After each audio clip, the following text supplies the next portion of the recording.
Salut les amis, vous vous êtes peut-être déjà demandé comment les combattants réussissaient à perdre 5, 10, des fois même 15 kilos avant un combat.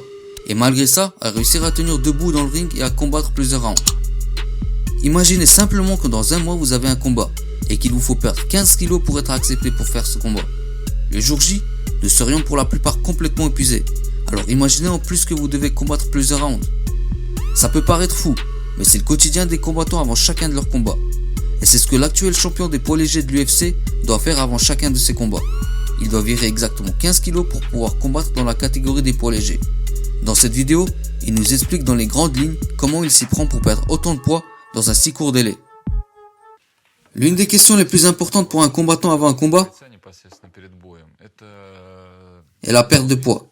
Tu l'as dit à plusieurs reprises que dans la vie de tous les jours, tu pèses environ 85 kilos. Ça fait que tu dois donc perdre 15 kilos. Comment fais-tu pour perdre autant de poids sans être complètement fatigué pour ton combat? C'est une très bonne question. On me pose souvent ces questions sur les réseaux sociaux. Comment tu perds du poids? Quel est ton régime? Je pourrais pas tout expliquer en détail.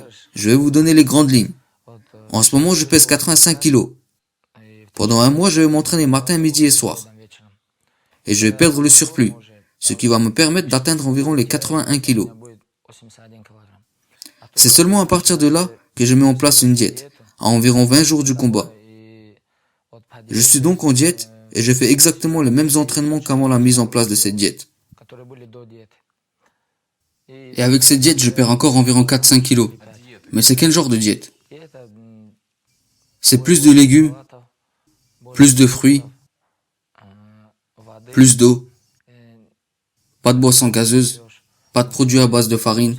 Après 19 heures, je ne mange plus. On peut dire que c'est une diète très stricte. La viande rouge, j'en mange pas du tout. Tu peux manger du poisson, c'est même conseillé. Et un peu de poulet au déjeuner, car il se digère plus rapidement. Et voilà, avec ces diètes, j'arrive à perdre jusqu'à atteindre 77-78 kilos maximum, à 10 jours du combat.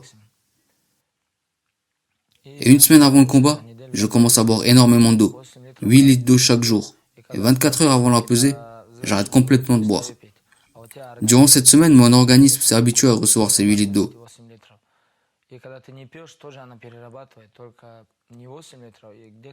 Et là, je perds encore environ 4 kilos.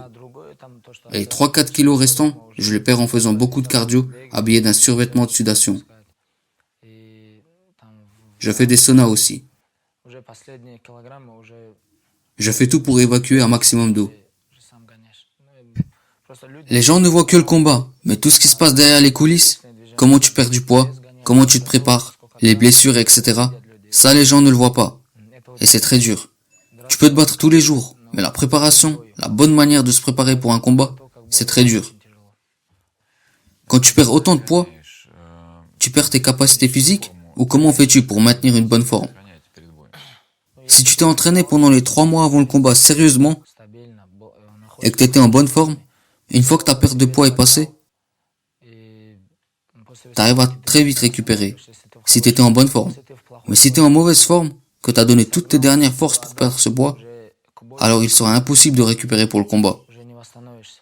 Ça dépend de ta préparation, de la bonne préparation. C'est comme une chaîne. Tous les anneaux sont reliés les uns avec les autres. Tout est lié. On ne peut pas ignorer même un petit détail. La diète, la préparation, le cardio, la perte de poids. Tout doit être calculé pour avoir un bon résultat. Voilà les amis, c'était un petit résumé de l'actuel champion Khabib Nurmagomedov sur le déroulement d'une préparation à un combat. Il est vrai que nous, spectateurs, nous ne voyons que l'athlète pendant le combat, et que tout semble être facile. Mais ces combattants doivent faire énormément de sacrifices pour être au top de leur forme.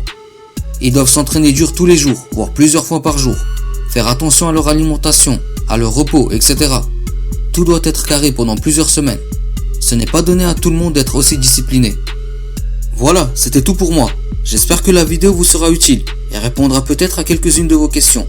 Si c'est le cas, n'hésitez pas à la liker et à vous abonner à la chaîne pour vous tenir informé des prochaines nouveautés dans les MMA. Merci à tous et à la prochaine. Arigato!